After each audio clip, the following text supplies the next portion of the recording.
अस्सलाम वालेकुम नाज़रीन, मैं हूं मोहम्मद शहजाद और आप देख रहे हैं मेरा यूट्यूब चैनल। नाज़रीन, शेर अफजल मरवत साहब ने वकला की फौज के हमरा एक प्रेस कॉन्फ्रेंस की है जिसमें उन्होंने इस्लामाबाद पुलिस को वार्न किया है कि आपने एक दिन रिटायर हो जाना है, मगर हम फिर भी आपको कोर्ट में घसीटेंगे, इसलिए दोबारा किसी वकील से पंगा मत लेना। उन्होंने कहा कि इस काले कोर्ट की पावर को आप जानते नहीं हैं, तो दोबारा कोई झूठा बेबुनियाद केस बनाने से पहले 100 बार सोच लेना। बिस्मिल्लाहिर्रहमानिर्रहीम। आज थाना सेक्रेटेरिएट में मेरे ख़िलाफ़ एक बेबुनियाद मुकदमे में मेरी और मेरे एसोसिएट्स की ज़मानत की समाअत हुई। मेरी तरफ से मेरे वकला आदिल अजीज़ काजी साहब, रियासत अली आज़ाद साहब और हमारे इस्लामाबाद बार के सीनियर वकला पेश हुए। अदालत में जज साहब ने जो है तफ्तीशी से मुकदमे की तहकीकात के हवाले से दरियाफ़्त किया और बात समाअत करने के बाद अदालत ने जो है ये करार दिया कि ये जो 324 यानी इक़दाम कत्ल का जो दफ़ा लगाया है इसके कोई शवाहिद नहीं है और सिर्फ FIR दर्ज करने के लिए गलत तौर पे ये इस दफ़े की ईजादगी की गई। आज अल्हम्दुलिल्लाह अल्लाह के फजल करम से मेरे वकला के सपोर्ट से मेरी और मेरे एसोसिएट की ज़मानत कबल अज़ गिरफ़्तारी कन्फर्म हो गई है, जो हक़ और सच्चाई की जीत है। काजी साहब जो है मैं उसे गुजारिश करूँगा कि वो दो बातें कर लें। तो मैं वज़ीर दाखिला साहब से और लॉ मिनिस्टर साहब से मैं गुजारिश करूँगा कि प्लीज़ आप वकला के साथ इस तरह का रवैया ना रखें। हमारी चंद दिन पहले भी लॉ मिनिस्टर साहब से मीटिंग हुई और उस वक्त भी हमने ये कहा था कि जो मूवमेंट पूरे मुल्क में एक बहुत बड़ी पार्टी चलाना चाहती है नहीं चल सकती, तो आप अगर वकला के साथ ऐसा काम करेंगे तो शायद वो काम, ये जो 3 लाख वकला हैं इस मुल्क में, वो ऐसा काम करें आपने कभी सोचा भी ना हो। तो मैं दोबारा वज़ीर दाखिला साहब से भी और लॉ मिनिस्टर साहब से भी जो हमारी कम्यूनिटी से उनसे गुजारिश करूँगा कि बाकी जो सियासी वर्कर्स हैं उनके साथ जो हो रहा है वो डेफिनेटली वो जाने और आप जाने, लेकिन अगर किसी वकील के साथ कोई ज़्यादती होती है तो डेफिनेटली हम जो बार कौंसल्स हैं और बार एसोसिएशन हैं वो किसी तरह से भी खामोशी से नहीं बैठेंगी।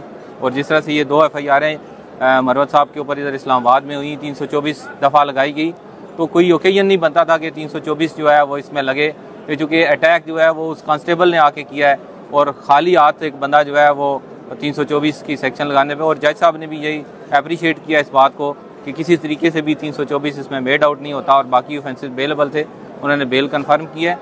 लेकिन मैं ये वार्न करता हूँ इस्लामाबाद पुलिस को भी कि ये अपने लिए मुश्किलात ना पैदा करें, क्योंकि आप अगर एक वकील के ऊपर FIR देंगे तो इधर 2 कंप्लेंट्स आपके ऊपर इन्होंने फ़ाइल की हुई हैं, तो कल आपने इधर से उतर जाना है, IG साहब से SSP ओहदे से आपने चले जाना है, लेकिन इस अदालत में आपने आते जाते रहना है, क्योंकि ये कंप्लेंट्स जब तक मंतकी अंजाम तक नहीं पहुँचती आपकी इधर हाज़िरी रहेगी।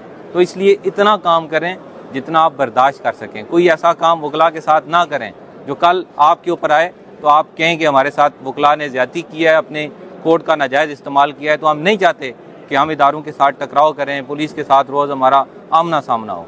तो मैं दोबारा IG इस्लामाबाद से भी ये गुजारिश करता हूँ कि अपनी नौकरी करें, हमारे साथ खामखा का टकराव ना करें, ये अच्छी बात नहीं है। हम चाहते हैं कि इस्लामाबाद का जो माहौल है वो अच्छा रहे, जिस तरह से बड़े टाइम से लॉयर्स जो हैं वो बड़े अच्छे तरीके से कोऑपरेट करते हैं सरकारी इदारों के साथ, तो ये जो कोऑपरेशन है ये दोनों तरफ से जारी रहे। अगर ये इस तरह का रवैया रहा तो डेफिनेटली हमें फिर इसके ऊपर सोचना पड़ेगा और फिर ये इदारों के लिए, पुलिस के लिए मुश्किलात होंगी।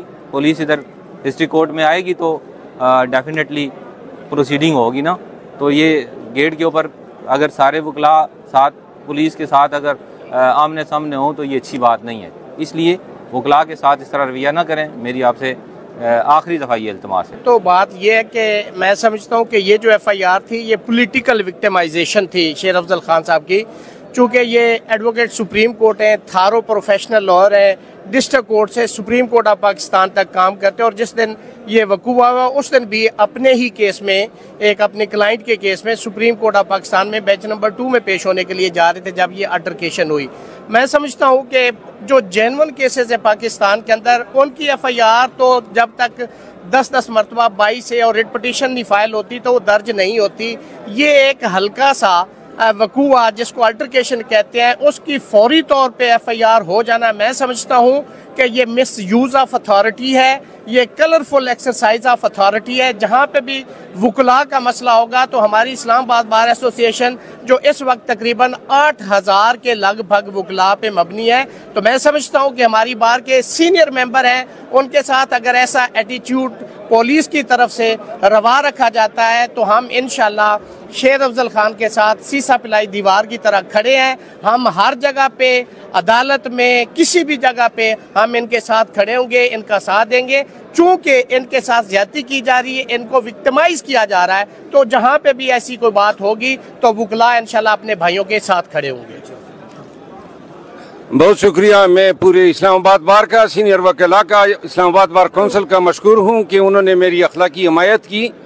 और आखिर में मैं आईजी इस्लामाबाद को एक बात बताना चाहता हूँ कि ये आपने मेरे खिलाफ तीसरी संगीन वारदात की है और मैंने आपको बतौर मुल्जिम नामजद किया है क्रिमिनल कंप्लेंट में इसी वक़ूए के जिसमें मेरे बयान और गवाहान के बयान नात कलमबंद हो गए हैं। मैंने आईजी इस्लामाबाद के तबादले के लिए भी इलेक्शन कमीशन में पिटीशन दायर की है और इंशाल्लाह आप इस्लामाबाद में आईजी तो नहीं रहेंगे, लेकिन ये मुकदमात के लिए आपको तशरीफ़ लाना ज़रूर होगा। इस्लामाबाद कचहरियाँ जो हैं और फिर जितने आपने बोगस और बेबुनियाद मुकदमे दर्ज किए हैं, एक एक मुकदमे का हर्जाना इंशाल्लाह मैं आपसे वसूल करूँगा। Thank you.